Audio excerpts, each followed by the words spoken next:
সিলেট আন্তর্জাতিক ও জেলা স্টেডিয়াম পরিদর্শন করেছেন ক্রীড়া প্রতিমন্ত্রী আমিনুল হক।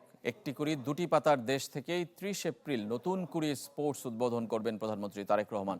ক্রীড়াঙ্গনকে বদলে দিতে আবারও সরকারের বিভিন্ন পরিকল্পনার কথা তুলে ধরেন ক্রীড়া প্রতিমন্ত্রী। ক্রীড়া প্রতিমন্ত্রীর দায়িত্ব নিয়ে প্রথমবার সিলেটে আমিনুল হক পরিদর্শন করেছেন সিলেট আন্তর্জাতিক ক্রিকেট স্টেডিয়াম ও জেলা স্টেডিয়াম। মত বিনিময় করেছেন সংশ্লিষ্ট কর্মকর্তাদের সাথেও। এই সময় আবারও ক্রীড়াক্ষেত্রে সরকারের বিভিন্ন পরিকল্পনা তুলে ধরেন প্রতিমন্ত্রী।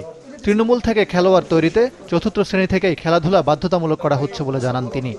আগামীর ফুটবল, আমাদের আগামীর ক্রিকেট, আগামীর আমাদের কাবাডি, আগামীর বাস্কেটবল, আগামীর আর্চারি, আগামীর শুটিং থেকে শুরু করে সকল স্পোর্টসকে আমরা সমানভাবে গুরুত্ব দিয়ে এগিয়ে নিয়ে যেতে চাই।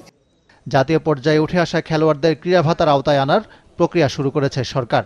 এর মাধ্যমে আরও বেশি প্রতিভাবান খেলোয়াড় উঠে আসবে বলে বিশ্বাস প্রতিমন্ত্রীর। প্রথম দিন আমরা 129 জনকে ক্রীড়া ভাতার আওতায় এনেছি। ইনশাল্লাহ আগামী 7 দিনের ভিতরেই আমরা প্রায় বাকি 500 জনকে ইনশাল্লাহ আমরা এই ক্রীড়া ভাতার আওতায় এনে আমরা বাংলাদেশের ইতিহাসে এই প্রথম সরকার সকল খেলোয়াড়দের দায়িত্ব নিয়ে যারা আন্তর্জাতিক পর্যায়ে ইতিমধ্যে বাংলাদেশকে রিপ্রেজেন্ট করেছে। আমিনুল হক জানান 30 এপ্রিল প্রধানমন্ত্রী তারেক রহমান নতুন করে স্পোর্টস কর্মসূচির উদ্বোধন করবেন সিলেট থেকে। প্রথম পর্যায়ে অংশগ্রহণ করবে আমাদের প্রত্যেকটি উপজেলার যে দলীয় যে টিমগুলো থাকবে এবং সেখানে ইন্ডিভিজুয়াল স্পোর্টস থেকে শুরু করে দলীয় যে ইভেন্টগুলো রয়েছে সকলে অংশগ্রহণ করবে। শেখ হাসিনা সরকার উন্নয়নের নামে ক্রীড়াক্ষেত্রে মেগা দুর্নীতি করেছে বলে মন্তব্য করেন ক্রীড়া প্রতিমন্ত্রী। খেলাধুলাকে সঠিক পথে নিয়ে আসার প্রতিশ্রুতি তার।